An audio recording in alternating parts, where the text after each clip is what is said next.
Thanks so much for watching, and welcome to Astro and Woo with Corey Woo. These weekly readings are meant to give you a general idea of how energies will be playing out collectively. They are not individual readings. As such, you may find that the examples given don't apply to you, and that's because your birth chart is not being interpreted through this reading. However, because these are energies that will be affecting all of us at play, you'll find that as I describe the placements and how they work together, it'll take place in some area of your life. How that applies to you, only you will know. Again, thanks for watching. Please take accountability for the choices that you make. No divination can take away your agency. Now let's get into the daily aspects and how they'll be affecting us as a collective. Hopefully you guys can hear me okay. I wanted to jump into week 2 of the Cancer season astrology. It's going to be a pretty intense week. There are a lot of aspects that are going to be exacting this week. And so it's going to be important to keep a clear head, keep your conscious focus on your value system and who you know yourself to be at the core, with a lot of Leo energy at play. And to check your emotional responses, your impulses, your assumptions.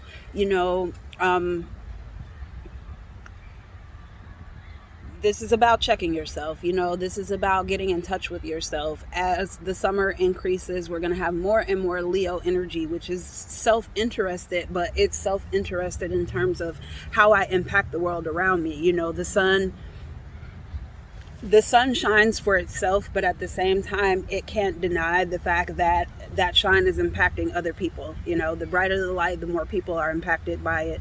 The more that comes to the surface of one's awareness, etc. So let's jump into the aspects. This is going to be a longer reading than normal just because of the number of aspects exacting. So check back if you are unable to watch the whole thing.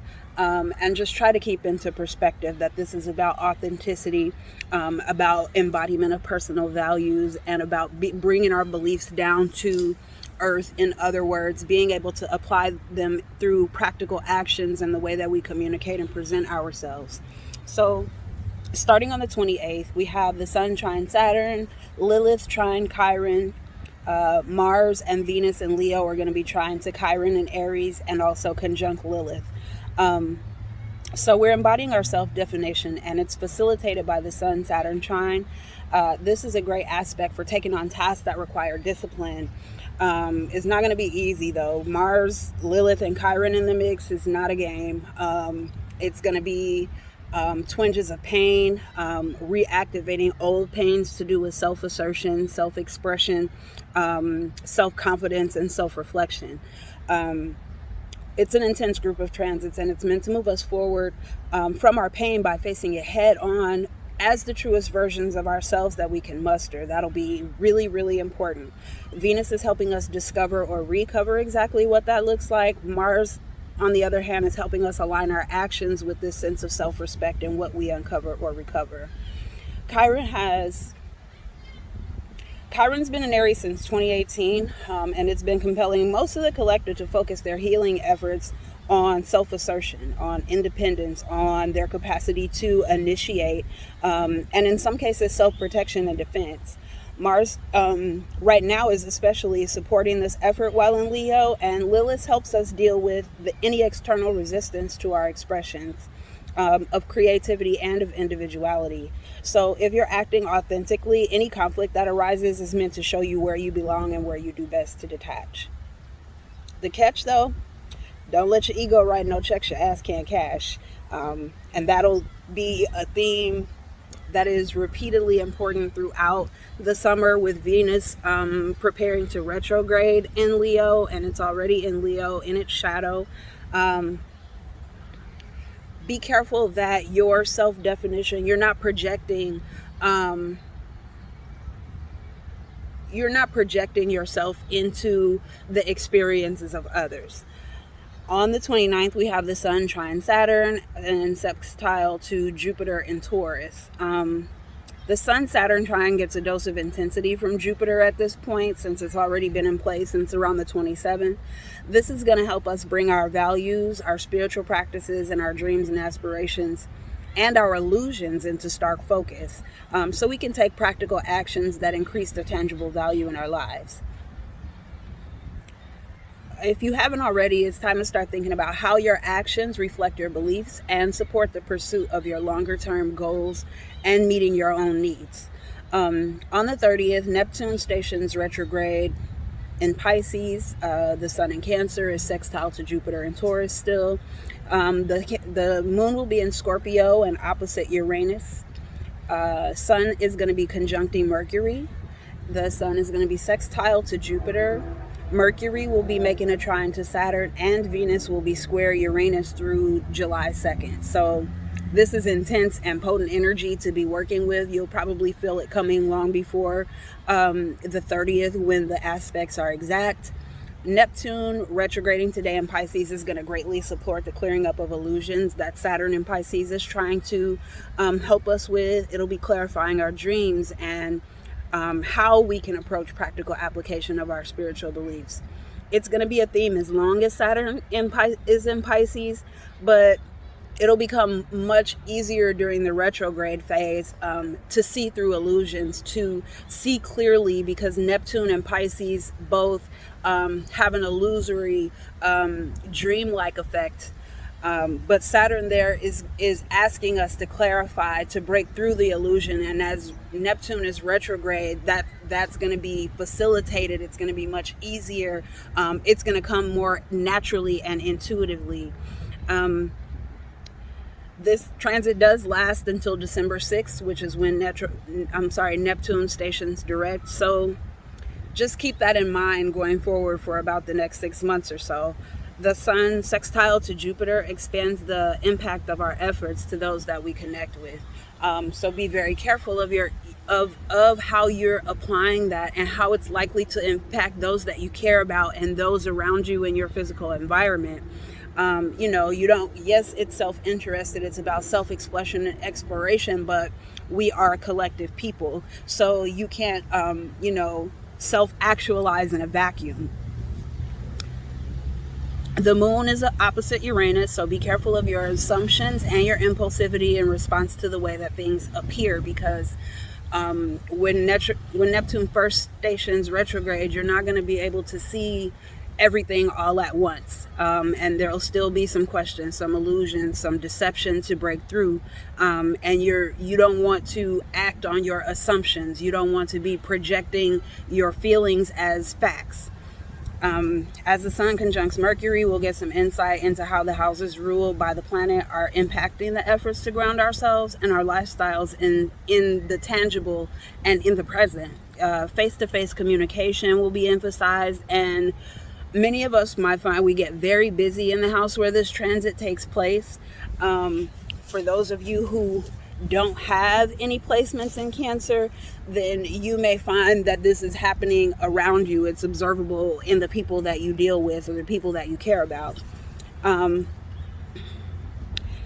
Let's see, it's a great aspect for planning, so do use the clarity that emerges from the retrograde. Saturn trine the Sun's influence is also assisting you with organizing your thoughts and coming up with a tangible plan of action that supports a level up, a graduation, a maturation, your own general evolution in your life.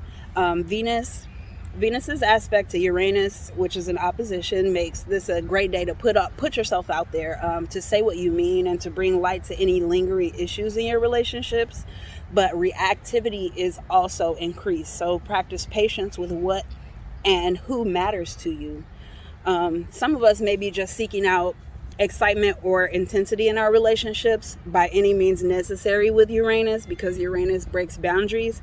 So do be mindful of your impact on others, of the impact that acting on your impulses and your urges and your desires at this time is going to impact others significantly and substantially, and there may be resistance. Kicking up dust for dust's sake is going to cause more damage than progress. So just be careful, at least until this aspect wanes on the 2nd or begins waning. And then on July 1st, we still have the sun in conjunction to Mercury, the sextile to Saturn, and Venus is going to be moving into,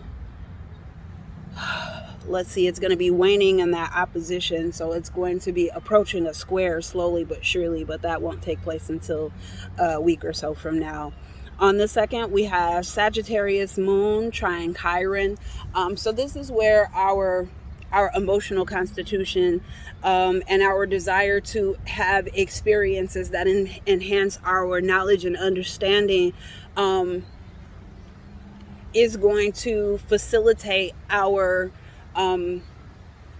addressing the pain point with our self-assertion and our independence and all of those Chiron and Aries themes.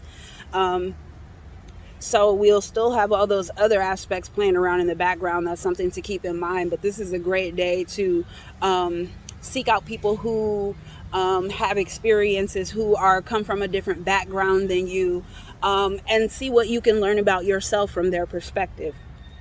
On the 3rd, we have the full moon in Capricorn at 11 degrees, opposite Mercury, and it'll also be in a waning trine to Jupiter. So with the moon in Capricorn, our priority is going to be stability, security, achievement, maturing ourselves, and our own competence and the competence of those with whom we collaborate and connect. With the opposition to Mercury, our feeling responses may not coincide with the plans that we've set through. It may be difficult to communicate our emotions, or we may find that when we are communicating clearly how we feel, what we think, what our intentions are, or our emotional reactions, that there's resistance in the environment. The waning trine to Jupiter should hopefully make this a little less intense because it's now sort of decreasing in its intensity, but it is still a full moon, so it's definitely going to be noticeable in the place where you have the full moon in Capricorn and where you have Mercury and the sun in Cancer, especially since Mercury is still going to be conjunct the sun. On the 4th, we have the moon square Chiron in Aries and trying to Uranus and Taurus. It's still going to be in Capricorn at this point. So this is where, our emotional responses trigger a pain point, or the expression of our emotions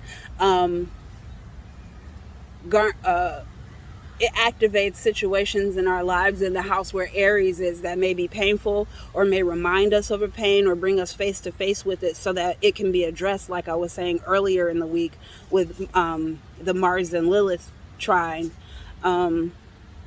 With Uranus in the trine, it's very much about breaking boundaries, casting ourselves out of limitations. The moon is in Capricorn, so, we may feel secure with those structures, but everything in our lives is asking us to break free of the structure, to break free of the limitations, to break free of any external control so that we can gain our own sense of self-reliance, self-control, self-discipline. It's all about the self with Chiron and Aries. It's all about assertion. It's all about me, and I, whereas the moon may want to exert that sense of control outward and externally, and try to control other people, and that's going to encounter some harshness. So do be careful of that. And that is pretty much how the aspects are going to play out. Hopefully you guys can use this forecast as a little bit of preparation, because it's going to be intense. Check your ego, check your need for control, be ready to surrender your perspective in light of something that better serves you. And I wish you guys the best for this week. Thanks so much for watching, and I'll see you for week 3.